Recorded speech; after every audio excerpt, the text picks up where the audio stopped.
बिस्मिल्लाहिर्रहमानिर्रहीम। जी, chapter number 2 from first year के हमारे लास्ट आर्टिकल्स हैं। आर्टिकल नंबर 2.14 है एंड 2.15 हमारे पास है। ठीक है,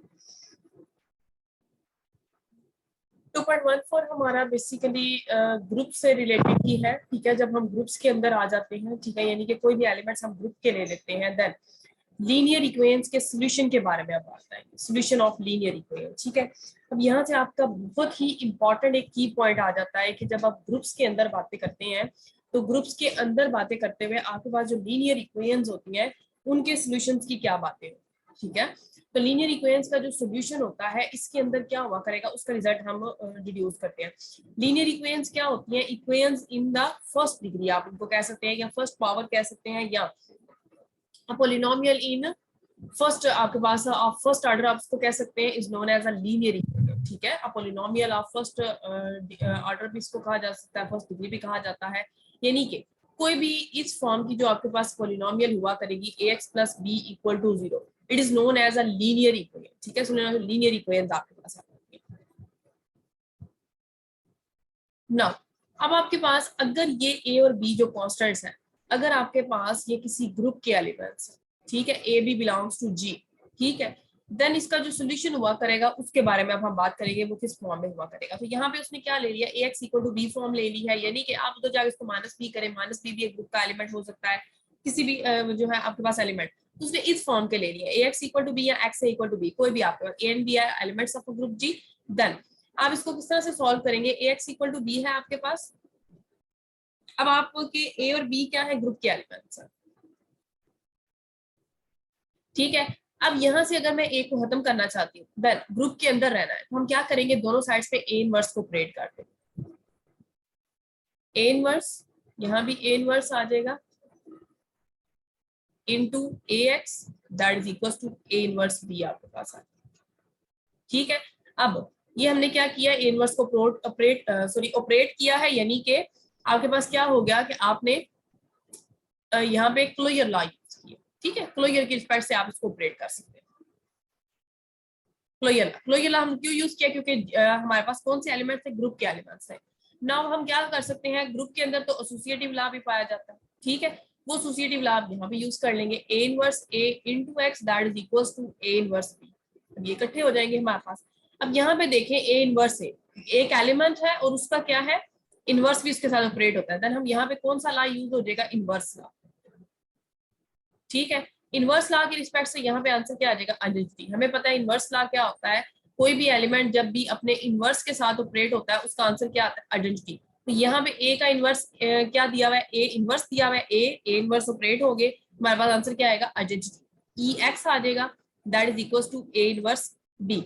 नेक्स्ट टाइम अब हमें पता है आइडेंटिटी का लॉ क्या होता है, आइडेंटिटी जिस भी एलिमेंट पे ऑपरेट होती है उसका आंसर वही आ जाता है। तो यहाँ पे कौन सा लॉ आ गया, आइडेंटिटी लॉ आ गया हमारे पास। तो x किसके इक्वल आ गया, a इनवर्स b के। तो ये वो सोल्यूशन है जो लीनियर इक्वेशन हमें प्रोवाइड की गई थी, ax = b, उसका सोल्यूशन हमारे पास क्या आ गया, x = a इनवर्स b। ठीक है ना, अब यहाँ पे हमारे पास सोल्यूशन तो आ गया। ये किस वजह से आया है, ये ग्रुप के एलिमेंट्स की वजह से। हम ये सोल्यूशन निकालते रहे हैं अपनी प्रीवियस क्लासेस के अंदर। तो इसका सोल्यूशन किस तरह से हमने बेसिकली, हम तो यहाँ से डायरेक्टली क्या किया करते थे, जो हमारे पास सिंपल मेथड होता है, हम x = दूसरी साइड पे जाके उसका इनवर्स लिख लेते हैं, a इनवर्स b लिख लेते हैं, या हमेशा इसको b/a लिखते हैं। हमेशा इसको हम अंडर मल्टीप्लीकेशन ही कंसिडर करते हैं। लेकिन यहाँ पे हम जब ग्रुप की प्रॉपर्टीज के अंदर बात करेंगे तो ग्रुप किसी भी बाइनरी ऑपरेशन के अंडर हो सकता है। ठीक है, एस्टेरिक, सो दैट्स व्हाई हमने यहाँ पे इनवर्स फंक्शन यूज किया है, यहाँ इनवर्स की बातें। ठीक है, वही बात आपकी यहाँ पे आ जाती है। अब अगेन आप x = b को भी सॉल्व कर सकते हैं। आप क्या कर देंगे, दोनों साइड से इसको ऑपरेट कर सकते हैं।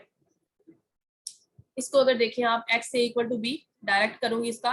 अब a जो है ग्रुप का एलिमेंट है, उसका इनवर्स भी इसमें मौजूद है, तो उसको ऑपरेट किया जा सकता है। a इनवर्स आ जाएगा आपके पास, a इनवर्स इकट्ठे हो जाएंगे बाय द एसोसिएटिव लॉ, उनका आंसर आइडेंटिटी आ जाएगा that is equal to b a inverse. Identity law use करेंगे, आइडेंटिटी किसी भी एलिमेंट को छेड़ती नहीं है, वो उसको वैसे का वैसा रहने देती है। सो x = b a इनवर्स आपके पास आ। ठीक है ना, अब यहाँ पे आपके पास एक बड़ी इंपॉर्टेंट इंफॉर्मेशन है, वो इंफॉर्मेशन आपकी इस नोट के अंदर दी गई है। वो क्या है, आपको पता है कि इनवर्स ऑलवेज क्या होता है, यूनिक होता है। ठीक है, आपको इस चीज का पता है, इनवर्स आपके पास क्या होता है, ऑलवेज यूनिक होता है। सो दैट्स व्हाई आपके पास जो सोल्यूशन आता है किसी भी लीनियर इक्वेशन का वो क्या आता है, यूनिक आता है। ठीक है, जब इनवर्स यूनिक है तो उस भी किसी भी लीनियर इक्वेशन का सोल्यूशन भी क्या होगा, वो भी यूनिक हुआ करेगा। तो यहाँ से आपका एक बहुत इंपॉर्टेंट की पॉइंट निकल आता है ग्रुप्स के अंदर के ग्रुप के अंदर जितनी भी आपकी इक्वेशंस होती हैं या लीनियर इक्वेशंस होती हैं उनका सोल्यूशन क्या होता है, यूनिक होता है। ठीक है, ग्रुप के अंदर की श्योरिटी आ गई है कि ग्रुप के अंदर अगर आप लीनियर इक्वेशन डिफाइन करते हैं, ग्रुप के अंदर लीनियर इक्वेशन का क्या मतलब है कि जो कोएफिशिएंट्स हुआ करेंगे वो किसी एक ग्रुप के मेंबर्स हुआ करेंगे। ठीक है, और जब भी किसी भी लीनियर इक्वेशन के जो कोएफिशिएंट्स हैं वो आपके ग्रुप के मेंबर्स हुआ करेंगे, देन वो आपके पास इक्वेशन क्या हुआ करेगी, हमेशा एक यूनिक सॉल्यूशन रखेगी। अदरवाइज इससे इक्वेशन के सॉल्यूशन यूनिक हो भी सकते हैं, नहीं भी हो सकते हैं। ठीक है, आर्बिट्रेरी सॉल्यूशंस हो सकते हैं। ठीक है, लेकिन जब आप ग्रुप के अंदर बात करेंगे तो ग्रुप के अंदर लीनियर इक्वेशन जो होती हैं उनका सॉल्यूशन यूनिक हुआ करेगा। तो यहाँ से आपका ये की पॉइंट निकल आता है। ठीक है जी, नेक्स्ट आपके पास बड़ा इंटरेस्टिंग सा रिजल्ट है।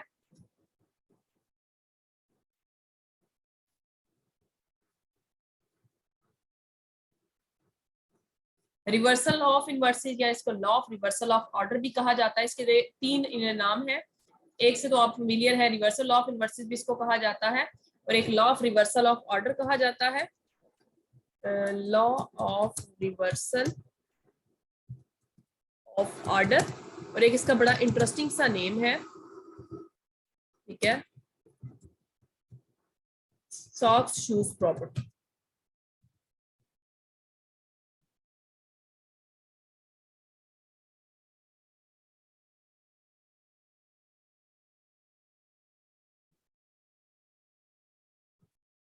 ठीक है, इसको सॉक्स शूज प्रॉपर्टी क्यों कहते हैं, पहले हम इसको डिफाइन करते हैं, फिर आपको पता चलेगा कि इसको सॉक्स शूज प्रॉपर्टी क्यों कहा जाता है। ठीक है, ये आपके पास तीन इसके नाम आ गया, reversal law of inverses, law of reversal of order and socks shoes property. ये क्या कहता है कि अगर आपके दो एलिमेंट्स आप लेते हैं किसी भी ग्रुप के अंदर, देन उसका अगर आप इनवर्स फाइंड करते हैं, ठीक है, आपने ए और बी को ऑपरेट कर लिया, ये ऑपरेट ए भी हमेशा मल्टीप्लाई नहीं हो रहा होता, ये आपके पास किस चीज को डिफाइन कर रहा होता है,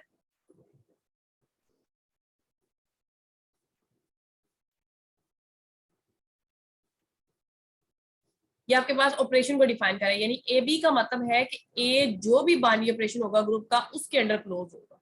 ठीक है, ए बी का अगर आप इनवर्स लेते हैं, ठीक है, वो आपके पास किसके इक्वल होता है, बी इनवर्स ए इनवर्स। तो मोस्टली में आपके पास ये प्रोडक्ट में डिफाइन किया जाता है A B inverse is equal to B inverse A inverse, और यहाँ पे आपका क्या हुआ करेगा, प्रोडक्ट को डिफाइन किया करेगा। ठीक है, मोस्ट ऑफ द केसेस में A B inverse is equal to B inverse A inverse. ठीक है, यानी कि अगर आप ए बी का प्रोडक्ट लेते हैं, क्लोजर लेते हैं, देन आप उसको इनवर्स अप्लाई करते हैं, उसका आंसर क्या आया करेगा, बी इनवर्स ए इनवर्स। ऐसा क्यों, यानी कि ये उल्टा है, बी का पहले इनवर्स आएगा, ए का इनवर्स बाद में आएगा। इसको आप सॉक्स शूज प्रॉपर्टी कहते हैं, उसे आपको ये याद रहेगा। अब देखें कि जब आपने पहनने होते हैं, ठीक है, तो पहले आप क्या पहनते हैं, सॉक्स पहनते हैं, फिर आप शूज पहनते हैं, लेकिन जब हमने उतारने होते हैं तो हम क्या करते हैं, पहले शूज उतारते हैं फिर सॉक्स उतारते हैं। दैट्स व्हाई इसको सॉक्स शूज प्रॉपर्टी कहा जाता है कि आपने जब पहनने हैं तो पहले आप सॉक्स पहनेंगे फिर आप शूज पहनेंगे, लेकिन जब आपने उतारने हैं पहले आप शूज उतारेंगे फिर आप सॉक्स उतारेंगे। ठीक है, तो ये चीज आपके पास आ जाती है। ए बी इनवर्स किसके इक्वल होता है, बी इनवर्स ए इनवर्स। तो ये ऑपरेशन आपने याद रखना है। Law of reversal of order इसको पूछा जा सकता है 2 मार्क्स का, सॉक्स शूज प्रॉपर्टी के तौर पे पूछा जा सकता है, या रिवर्सल लॉ ऑफ इनवर्सिस, इस तरह से ये आपका जो है ना रूल पूछा जा सकता है। जी, this is the end of your all articles. ये आपके सारे आर्टिकल्स का एंड हो जाता है। आगे से एक थ्योरम उसने बताया हुआ है, ये आइडेंटिटी की यूनिकनेस है, ये आप कर सकते हैं। कुछ एग्जांपल्स दी हुई है जिसमें आइडेंटिटी है, कुछ में आइडेंटिटी नहीं है। आइडेंटिटी बताई गई है, यूनिकनेस बताई गई है, ये आपने सारी एग्जांपल्स आपने जो है ना इनको रट ले। ये आपका सारा जो डाटा है ना, इसको आप एक किस्म का अपने जहन में अच्छे से बिठा ले। ये जो सारी एग्जांपल्स है मैं आपको बार बार रिपीट कर रही हूँ कि फर्स्ट ईयर का आपका जितना भी मैं आपको रिवाइज करवा रही हूँ, उसको रिवाइज करने का मकसद ये है कि आपको एक बेस मिल जाए। ठीक है, इनको हमने हायर लेवल पे भी जाके पढ़ना ही है। बहुत से जो पढ़ाने वाले हैं ना, जो वो पढ़ा रहे होते हैं, इसको रिवाइज करवा रहे होते हैं, वो बेसिक लेवल से स्टार्ट करवाते हैं, मतलब वो एमएससी लेवल से स्टार्ट करवाते हैं, फिर ये आहिस्ता आहिस्ता फिर खुद ही रिवाइज हो जाते हैं। मैं इसलिए पहले करवा रही हूँ क्योंकि वहां पे जब हम इन एग्जाम्पल्स को पढ़ते हैं तो हमारे जेहन में तब बिल्कुल भी नहीं होता कि फर्स्ट ईयर में हमने ये पढ़ी नहीं, हम उनको बड़ा न्यू समझ रहे होते हैं। तो मेरा पहले पढ़ाने का मकसद ये था कि मैं पहले ये रिवाइज करवाऊँ कि हम पहले ये चीजें पढ़ के आए हैं, इन्हीं को हम यूटिलाइज कर रहे हैं आगे चल। ठीक है, जब आगे जाके यूटिलाइज की जाती है तो स्टूडेंट्स, सब स्टूडेंट्स के लिए ये बहुत ज्यादा ना डिफिकल्ट हो जाती है, उनको समझ नहीं आ रही होती है किस तरह से हम इनको यूज कर रहे हैं।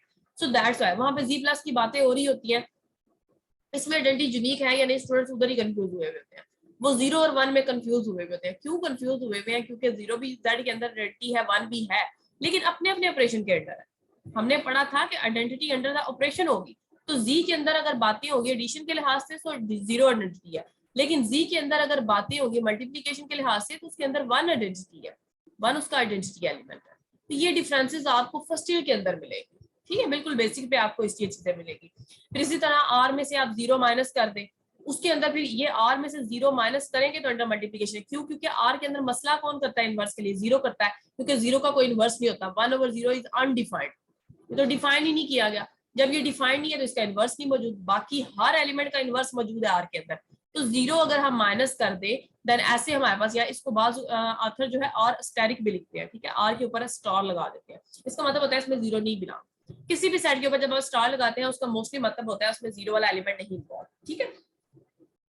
इसके अंदर भी 1 के अलावा कोई आइडेंटिटी, तो ये आपको एग्जांपल्स बता रही हैं कि किन ग्रुप्स के अंदर कौन कौन सी आइडेंटिटीज है, ठीक है। सी प्लस है, सी के अंदर अंडर एडिशन कौन सी आइडेंटिटी है? 0+0 होता है। सी के अंदर अंडर मल्टीप्लीकेशन कौन सी आइडेंटिटी है? वो उसके पास 1+0 होता है। अगेन इसने ये सिंपल सी लिख दिया, यहाँ सी स्टेरिक आना चाहिए, ठीक है, आप इसको अपने पास करेक्ट कर ले, यहाँ सी स्टेरिक, क्योंकि सी के अंदर आइडेंटिटी 0+0 मौजूद है। फिर से आप इसका इनवर्स करें, ठीक है, आपको पता है किसी भी कम्प्लेक्स नंबर का इनवर्स क्या होता है आपके पास, इसको मैं इस फॉर्म में लिख देती हूँ, ठीक है, कम्प्लेक्स नंबर इस फॉर्म में लिखा हुआ है, उसका इनवर्स आपके पास क्या होता है? a/a² plus b² and minus b/a² plus b²।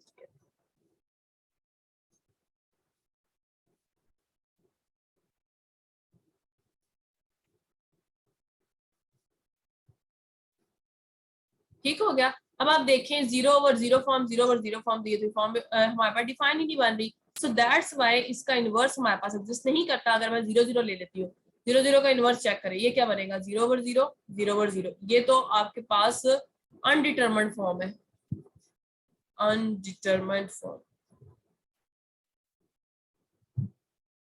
ठीक है। तो जब अनडिटरमाइंड फॉर्म आपके पास आ जाती है देन उसका तो आपको डिफाइन ही नहीं कर पा रहे, उसको आप डिस्क्राइब नहीं कर पा रहे। सो इस तरह की फॉर्म हमारे लिए एक्सेप्टेबल नहीं। सो हमें सी को अंडर मल्टीप्लीकेशन ग्रुप बनाने के लिए, उसके अंदर आइडेंटिटी एलिमेंट की बातें करने के लिए, जो आइडेंटिटी एलिमेंट हमारे पास आता है 1+0, इनवर्सेस की बातें करनी है, इसको हमने ग्रुप बनाना है। ग्रुप बनाने के लिए इसको क्या करना पड़ेगा? 0 को माइनस करना पड़ेगा, लेकिन इसके अंदर आइडेंटिटी एलिमेंट 1+0 मौजूद है। जिधर यहाँ तक अगर आइडेंटिटी की बातें करनी है तो 1+0 सी इसने ठीक लिखा, लेकिन अगर ग्रुप की बातें करनी है तो उसमें हम सी स्टार की बातें करेंगे, ठीक है। M2 की बातें, M2 ये आपके पास it is a set of R2x2 matrices. ये आप नोटेशन याद रखें, जहां भी MN लिखा होगा, ठीक है, MN, इसका मतलब है ये मैट्रिसेस का ग्रुप होगा आपके पास, ठीक है। इट इज योर सेट होगा, सेट ऑफ ऑल, जितना नीचे इंडेक्स दिया होगा, ठीक है, एन दिया हुआ है तो n क्रॉस n मैट्रिसेस आए, ये हमेशा स्क्वायर को डिफाइन करता है, n क्रॉस n मैट्रिसेस आपके पास होते हैं, ठीक है। जैसे उसने 2 लिखा हुआ है, 2 का मतलब है 2x2 मैट्रिसेस है, अगर वो 3 लिखेगा इसका मतलब है 3x3 मैट्रिसेस है, 4 लिखेगा 4x4 matrices and so on, आपके पास ये क्राइटेरिया आ जाता है। ये m वाले हमेशा नोटेशन यूज होती है, कैपिटल M यूज ही मैट्रिसेस के लिए होता है, ठीक है। तो ये आपके पास इसके अंदर क्या आइडेंटिटीज के अलावा मौजूद होती है? कोई भी नहीं होती है। यूनिकनेस की एग्जांपल्स उसने दी हुई है। M2 is a 2 cross set of 2x2 matrices which has the identity element as I2, उसके अंदर आइडेंटिटी क्या होती है? I2, ठीक हो गया। देन आगे आपके पास यूनिकनेस आई है इनवर्स की, इनवर्स की यूनिकनेस उसने बताई। इसी तरह यूनिकनेस ऑफ इनवर्स की एग्जांपल्स आपके पास आ जाएंगी, ठीक है। आप 2 लेके, ये आपके लिए बिल्कुल छोटी छोटी बातें हैं। जी के अंदर देखें 1 का इनवर्स -1 है, 2 का इनवर्स -2 एंड सो ऑन। इसके अंदर क्या कोई और एलिमेंट है जो इनवर्स हो? क्या 1 के अंदर कोई ऐसा एलिमेंट है -1 के अलावा जिसको ऐड करें तो आंसर 0 आता हो? कोई भी नहीं है। 2 के अंदर ऐसा है कि जिसके अंदर मैं कोई ऐसा एलिमेंट मौजूद है -2 के अलावा जिसको मैं ऐड करूं तो आंसर 0 है? कोई भी मौजूद नहीं है। सो यूनिकनेस ऑफ इनवर्स आ गया। बिल्कुल उसी तरह R-0 और मल्टीप्लिकेशन 3 का इनवर्स 1/3 एंड इसी तरह अप टू सो ऑन, आपके ये सारे आ जाते हैं। नेक्स्ट आप एक्सरसाइज 2.8 कर चुके हैं, लास्ट लेक्चर से रिलेटेड हमारा क्वेश्चन नंबर 10 रह गया है जस्ट। ये भी आपका उसी तरह से है कि R2x2 नॉन सिंगुलर मैट्रिसेस आपको दिए हैं किसी भी रियल फील्ड के ऊपर, आपने बताना है कि वो एक नॉन अबेलियन ग्रुप बनाता है अंडर मल्टीप्लिकेशन।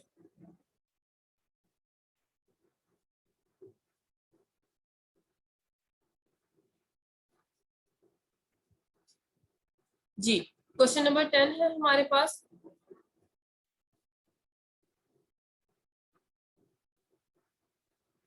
इसमें वो कहता है कि ऑल 2 × 2 नॉन सिंगुलर, ठीक है, नॉन सिंगुलर आया है, सो दैट्स हम अंडर मल्टीप्लीकेशन बात करेंगे। ये भी याद रखिएगा, जब नॉन सिंगुलर मैट्रिक्स आ गई हैं देन वो अंडर एडिशन ग्रुप नहीं बनाते, ठीक है। ये भी आपने यहाँ पे हिंट याद रखनी है। ये नहीं कहना कि मैंने कह दिया कि मैट्रिक्स सारे जो होते हैं, जो भी कलेक्शन ले ली जाए वो ग्रुप बनाते हैं, ग्रुप बनाना है उसने, अंडर एडिशन वो होती है। लेकिन जब नॉन सिंगुलर आप पर्टिकुलर कर देते हैं ना, देन इसके अंदर फिर आइडेंटिटी मैट्रिक्स नहीं आता, O2 यहाँ जीरो मैट्रिक्स, सॉरी जिसे कहा जाता है आइडेंटिटी नहीं, जीरो मैट्रिक्स नहीं है इसमें इन्वॉल्व।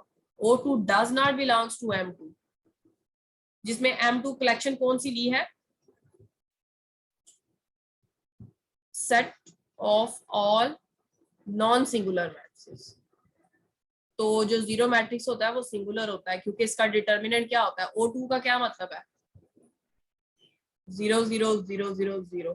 इसका डिटर्मिनेंट ले, O2 का डिटर्मिनेंट क्या आता है, 0 0 0 0 का डिटर्मिनेंट, आंसर क्या आ गया, 0। तो ऐसा मैट्रिक्स जिसका डिटर्मिनेंट 0 हो, वो मैट्रिक्स कौन सा होता है, सिंगुलर होता है। ये तो सिंगुलर है, नॉन सिंगुलर के अंदर ये मौजूद नहीं है। अब क्या अंडर एडिशन ये नॉन सिंगुलर मैट्रिक्स की कलेक्शन एक ग्रुप बना सकती है, नहीं बना सकती। क्यों नहीं बना सकती, क्योंकि उसके अंदर आइडेंटिटी मौजूद नहीं है।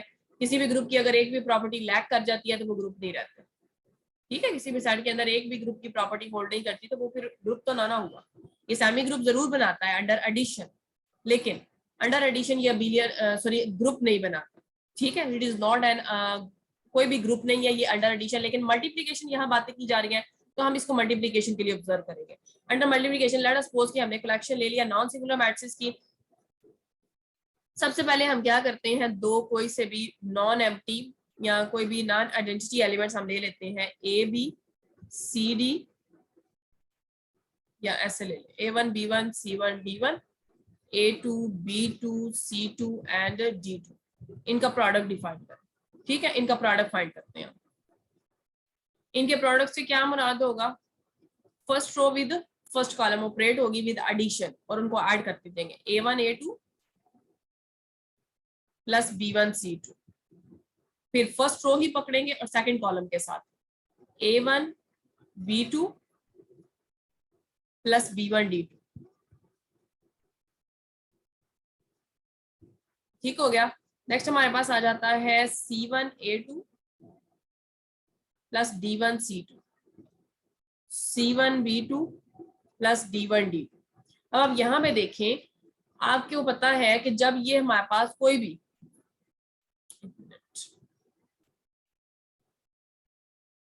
हमने ये डिफरेंट एलिमेंट्स लिए हैं, जब इनका प्रोडक्ट हम ले रहे हैं तो क्या एक स्क्वायर मैट्रिक्स आंसर नहीं आया जो कि नॉन सिंगुलर है। अब आप देखें इसका डिटर्मिनेंट नॉन जीरो है, इसका डिटर्मिनेंट नॉन जीरो है, इसका डिटर्मिनेंट भी क्या आएगा, नॉन जीरो आएगा। क्यों नॉन जीरो आएगा, क्योंकि आपने पढ़ा हुआ है कि आपके पास हमेशा जो डिटर्मिनेंट होता है, determinant of A plus B किसके इक्वल होता है, determinant of A plus determinant of B के इक्वल होता है। यानी आप उसकी टर्म्स अगर ऐड हो रही है, इस तरह से कोई मैट्रिक्स आ रहा है तो आप उसको क्या कर सकते हैं, सेपरेट कर सकते हैं। डिटर्मिनेंट का एक रूल है, इसको आप आगे जाके जब रिवाइज करेंगे तो आपको क्लियर हो जाएगा। तो यहाँ पे आपका जो डिटर्मिनेंट आता है वो एक डिफाइन वैल्यू आती है, तो ये भी नॉन सिंगुलर हो जाएगा। तो यहाँ पे आपने क्या डिफाइन किया, इसके अंदर क्लोजर लॉ होल्ड करता है। मैंने दो मैट्रिक्स लिए जो नॉन सिंगुलर थे, जिनका डिटर्मिनेंट नॉन जीरो था, ठीक है। तो उनका मैंने प्रोडक्ट लिया, प्रोडक्ट भी क्या कर गया, M2 को डिफाइन कर गया, क्योंकि वो नॉन सिंगुलर ही आता है। फिर नेक्स्ट हमारे पास क्या होता है, एसोसिएटिव लॉ होता है। एसोसिएटिव लॉ ऑलवेज इसमें होल्ड करेगा। क्यों होल्ड करेगा, क्योंकि आपको पता है कि जो सेट ऑफ ऑल मैट्रिसेस होते हैं, ठीक है, सेट ऑफ ऑल मैट्रिसेस के अंदर दो जो है हमारे पास एसोसिएटिव लॉ होल्ड करता है। ये जनरल रिजल्ट है जो आपको पता है कि एसोसिएटिव लॉ क्या होता है, A इंटू बी सी किसके इक्वल होता है, AB इंटू सी। ये मैट्रिसेस के अंदर भी होल्ड करता है। और आपको पता है कि जो प्रॉपर्टी पेरेंट सेट में होती है वो आपके पास चाइल्ड सेट जो होता है या आपका डिड्यूस सेट जो होता है, इसको कहा जाता है, उसके अंदर होल्ड करती है। और उन प्रॉपर्टीज में से कौन सी एक प्रॉपर्टी है, वो एसोसिएटिव लॉ आपकी प्रॉपर्टी आ जाती है, ठीक है। एसोसिएटिव लॉ ऐसी प्रॉपर्टी है जो पेरेंट सेट में हो तो उसके सबसेट में जरूर होती है, ठीक है। ये आपकी एक, आपने अब यहाँ से एक और आपने कलेक्शन इकट्ठी करनी शुरू करनी है कि वो कौन कौन से लॉज हैं, वो कौन कौन सी प्रॉपर्टीज हैं जो पेरेंट सेट में होने से चाइल्ड सेट में भी आ जाती है, ठीक है। तो पेरेंट सेट में अगर एसोसिएटिव लॉ होल्ड करता है तो वो भी आपका पेरेंट सेट जो चाइल्ड सेट है उसमें भी होल्ड करेगा। फिर एक और लॉ होता है, मैं यहाँ रिवाइज कर देती हूँ, यहाँ वो यूज तो नहीं होगा लेकिन मैं यहाँ रिवाइज कर देती हूँ। वो आपके पास होता है कम्यूटेटिव लॉ, ठीक है, एसोसिएटिव एंड कम्यूटेटिव लॉ। तो अगर आपके पास कोई भी पेरेंट सेट के अंदर एसोसिएटिव लॉ और कम्यूटेटिव लॉ मौजूद है और आप उसकी एक छोटी कलेक्शन ले लेते हैं, देन उसके अंदर भी एसोसिएटिव लॉ और commutative law as a whole hold करता है, आपको उसको चेक करने की जरूरत ही नहीं, ठीक है। जैसे अगर आपको एक बड़ी कलेक्शन दी गई है, फॉर एग्जाम्पल आपको ये ऑल मैट्रिसेस की कलेक्शन दी गई है, ठीक है, सेट ऑफ ऑल मैट्रिसेस है, इनमें से आपने वो वाले चूज कर लिए हैं जो नॉन सिंगुलर है, ठीक है, ये कलेक्शन आपकी आ गई जो नॉन सिंगुलर है। अब इसके अंदर आपका क्या क्राइटेरिया आ गया, अब जो ये पड़े हुए हैं इनके अंदर ऐसे मैट्रिसेस भी मौजूद हैं, इसमें सिंगुलर भी है, ठीक है, प्लस नॉन सिंगुलर, दोनों तरह के मौजूद है। अब इनमें से जो नॉन सिंगुलर वाले हैं वो कलेक्शन आपने अलग कर दी है, वो कौन से हैं, ये नॉन सिंगुलर वाले हैं। अब ये सेट ऑफ ऑल मैट्रिसेस थे, इसमें एसोसिएटिव लॉ होल्ड करता था, सो इसके चाइल्ड सेट में भी जाहिर है ये इसी का पार्ट है, तो एसोसिएटिव लॉ तो होल्ड करेगा। फिर उसके बाद इसमें कम्यूटेटिव लॉ होल्ड करता था, वो सारे एलिमेंट्स के लिए करता था, तो जाहिर सी बात है छोटे सेट के लिए भी करेगा ना, ये तो ऑब्वियस सी बात है। तो एसोसिएटिव लॉ और कम्यूटेटिव लॉ ये दो ऐसे लॉज हैं जो अगर पेरेंट सेट के लिए होल्ड करते हैं तो चाइल्ड सेट के लिए भी होल्ड करते हैं, लेकिन अगर चाइल्ड सेट के लिए ये होल्ड करते हैं तो पेरेंट सेट के लिए ये होल्ड कर भी सकते हैं, नहीं भी कर सकते।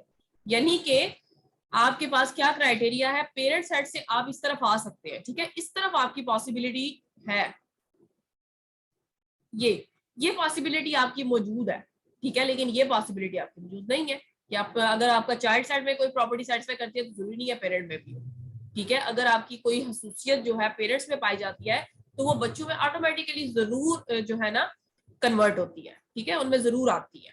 लेकिन अगर बच्चों में कोई बुराई पाई जा रही है या उनमें कुछ अच्छाई हो सकता है, लेकिन वो पेरेंट्स में हो भी सकती है, नहीं भी हो सकती, ये क्राइटेरिया आपने यहाँ पे यूज करना है कि अगर आपके बड़े सेट के अंदर एसोसिएटिव लॉ होगा तो छोटे में जरूर होगा, लेकिन अगर छोटे में एसोसिएटिव लॉ है तो बड़े में हो भी सकता है, नहीं भी हो सकता। इसी तरह कम्यूटेटिव, लेकिन ये पेरेंट्स से आपके पास ये इनको हेरिडिटरी प्रॉपर्टी भी कहा जाता है। यहाँ मैं आपको नेम में से रिवाइज करवा देती हूँ, या आपका आगे जाके आप बार बार इसको पढ़ेंगे, ये हेरिडिटरी प्रॉपर्टी होती है, हेरिडिटरी प्रॉपर्टी, ठीक है, वरासती इनको प्रॉपर्टीज भी कहा जाता है, वरासत है इनकी, तो बड़े में होगी तो छोटे में जरूर होगी, ठीक है। तो ये इनकी कलेक्शन भी आपने इकट्ठी करनी है, ये हेरिडिटरी प्रॉपर्टीज आप टोपोलॉजी के अंदर जाके इनको वाइड लेवल पे जो है ना पढ़ेंगे, और आपने ये सारी प्रॉपर्टीज की कलेक्शन इकट्ठी करनी है। तो उनमें से पहली दो कलेक्शन मैंने आपको इकट्ठी करवाई है, एक एसोसिएटिव लॉ होता है और एक कम्यूटेटिव लॉ होता है, ठीक है। तो वहां तो आप जरा जनरल लेवल की प्रॉपर्टीज पढ़ेंगे, मैंने आपको शॉर्ट लेवल की प्रॉपर्टीज बताई है कि जो पेरेंट सेट में हो वो चाइल्ड सेट में जरूर होती है, that are associative law and commutative law. तो यहाँ पे मुझे एसोसिएटिव लॉ को चेक करने की जरूरत ही नहीं है, ये आपकी थोड़ी सी क्वेश्चन से रिलेटेड नहीं, इररेलेवेंट, आपकी क्वेश्चन से इररेलेवेंट थोड़ी इंफॉर्मेशन थी, तो हम रेज कर लेते हैं।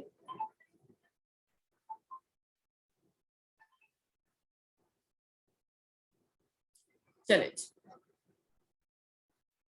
जी, तो एसोसिएटिव लॉ तो ऑब्वियस ही बात है, इसमें होल्ड करेगा, ठीक है। तो एसोसिएटिव लॉ मुझे चेक करने की जरूरत नहीं है, ठीक है। एसोसिएटिव इसकी पहली प्रॉपर्टी होगी क्लोजर लॉ होल्ड कर गया, दूसरी प्रॉपर्टी हो गई इसमें एसोसिएटिव लॉ भी होल्ड करता है। थर्ड प्रॉपर्टी क्या होती है, आइडेंटिटी लॉ। अब इनवर्स की तरफ तब जाना है जब आइडेंटिटी की बातें करें। अब आप देखें आपके पास जो I2 है, हमेशा जब भी आपने जब छोटे सेट की या चाइल्ड सेट की अगर आपने आइडेंटिटी चेक करने की कोशिश करनी है तो पहले आपने पेरेंट सेट की आइडेंटिटी चेक करनी है। क्या पेरेंट सेट की आइडेंटिटी चाइल्ड सेट की आइडेंटिटी है, अगर है तो बात ठीक है, अदरवाइज आपने उसकी नई आइडेंटिटी चूज करनी है, ठीक है। जरूरी नहीं है जो पेरेंट सेट में आइडेंटिटी होती है वो चाइल्ड सेट में भी होती है, इसकी एग्जांपल आपको जाके रिंग्स के अंदर मिलेगी, ठीक है। और भी आपको ग्रुप्स के अंदर भी मिला करेंगी, जो सब ग्रुप हुआ करेंगे उनके अंदर आइडेंटिटीज जो है ना वो यूनिकनेस है उस पर डिपेंड किया करेगा, उसके क्या उसका नाम है ऑपरेशन पे डिपेंड किया करेगा, ठीक है। अब यहाँ पे देखें पेरेंट सेट में आइडेंटिटी क्या होती है, अगर मैं 2x2 मैट्रिक्स की लूं तो वो I2 होती है 1001। अब चेक करें क्या ये नॉन सिंगुलर है, yes it is non singular because I2 का डिटर्मिनेंट लेती हूँ, आंसर क्या आता है 1।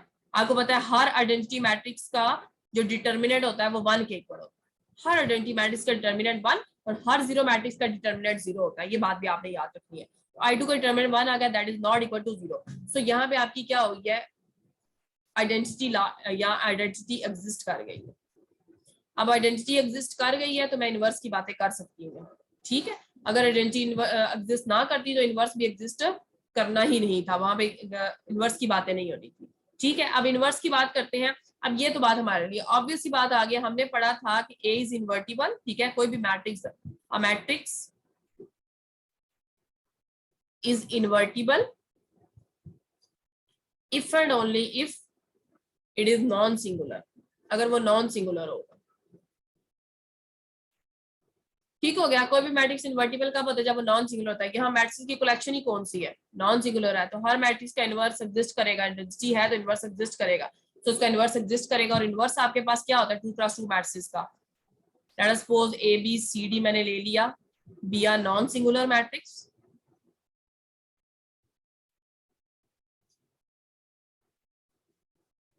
ठीक है, नॉन सिंगुलर मैट्रिक्स ले लिया, इसको नॉन आइडेंटिटी भी सम ऑथर जिसको प्रेफरेंस देते हैं, इसलिए क्योंकि आइडेंटिटी का इनवर्स तो ऑलवेज एग्जिस्ट करता है, वो आइडेंटिटी एलिमेंट होता है। हमने नॉन आइडेंटिटी एलिमेंट का इनवर्स चेक करना होता है। ठीक है, इनवर्स हमेशा non identity that is not equal to I, non identity elements का इनवर्स हम चेक करते हैं, तो I2 के इक्वल नहीं है, देन इसका इनवर्स हमारे पास क्या आएगा फिर। आपको पता है 2x2 मैट्रिक्स का इनवर्स क्या आता है, ए ये दिया हुआ है, ए इनवर्स किसके इक्वल होगा, adjoint A divided by determinant of A. Adjoint A का क्या मतलब होता है, किसी भी 2x2 मैट्रिक्स का एडजॉइंट आपके पास क्या होता है,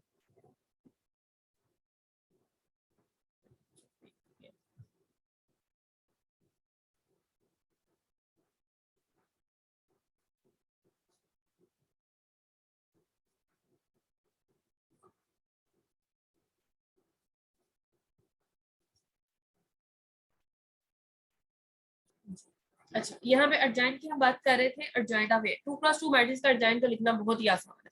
ठीक है, 2x2 से हायर लेवल को यानी 3x या अपर लेवल का होता है, उसके लिए तो हमें को फैक्टर्स की जरूरत पड़ती है, वो इंशाल्लाह हम थर्ड चैप्टर के अंदर करेंगे। 2x2 मैट्रिक्स का एडजॉइंट सिंपल सा होता है। अब क्या करते हैं, डायगोनल की आप पोजीशंस को चेंज करते हैं। ठीक है, डायगोनल की पोजीशन चेंज करने का क्या मतलब है, इनको स्विच कर दे, ए की जगह डी आ जाता है और डी की जगह ए आ जाता है, और जो एंटी डायगोनल होता है उनकी क्या करते हैं, साइन चेंज कर देते हैं, minus B and minus E, plus होगा तो माइनस में, माइनस होगा तो प्लस में चेंज हो जाएगा। ये आपका एडजॉइंट आ गया, डिवाइडेड बाय डिटर्मिनेंट ऑफ। ठीक है, तो इसका इनवर्स आपका एग्जिस्ट करेगा। अब यहाँ से आपको पता लग रहा होगा कि नॉन सिंगुलर मैट्रिक्स होना क्यों जरूरी है, क्योंकि डिटर्मिनेंट से हमने डिवाइड करना होता है, डिटर्मिनेंट से डिवाइड करने की वजह से आपके पास क्या होना चाहिए, इसको नॉन जीरो होना चाहिए। ठीक है, तो ये आपके पास क्या डिफाइन किया, ए इनवर्स। तो यहाँ से आपको चारों की चारी प्रॉपर्टीज जो है ग्रुप की सेटिस्फाई कर जाती हैं। आपके पास एसोसिएटिव जो क्लोजर लॉ है वो होल्ड कर जाता है, एसोसिएटिव लॉ होल्ड कर जाता है, आइडेंटिटी एग्जिस्ट कर जाती है, इनवर्स लॉ होल्ड कर जाता है। सो दैट्स व्हाई आपका जो नॉन सिंगुलर मैट्रिक्स है रियल फील्ड के ऊपर वो एक ग्रुप बनाते हैं। ठीक है, ग्रुप तक की बात हो गई हमारी। अब वो नॉन अबिलियन ग्रुप बनाते हैं, इस पे हमने बात करनी है, नॉन अबिलियन क्यों होता है, अंडर मल्टीप्लीकेशन आपके पास ये बात है।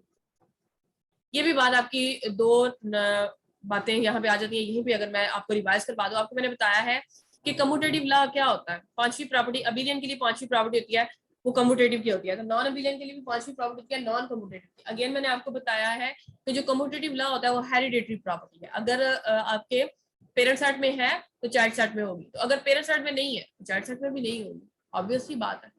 ठीक है, तो ये हमेशा आपके पास ये नॉन कम्यूटेटिव होता है। आपको पता है कि मैट्रिक्स की जो मल्टीप्लीकेशन होती है वो आपके पास क्या होती है, नॉन कम्यूटेटिव होती है। A B is not equal to B A in general. ठीक है, इसकी आप बहुत सी एग्जांपल दे सकते हैं। ठीक है, इसको आप प्रूव भी कर सकते हैं, प्रूफ मैं आपको करवा देती हूँ सिंपल से, कोई से भी दो, यही दो मैट्रिक्स दे के मैं आपका इनको प्रूफ करवा देती हूँ। जैसे यहाँ पे हम कर लेते हैं, ए बी का मैंने प्रोडक्ट लिया हुआ था, अब बी ए का प्रोडक्ट ले लेते हैं, तो आप देखेंगे कि ये आपका इक्वल कभी भी नहीं आएगा।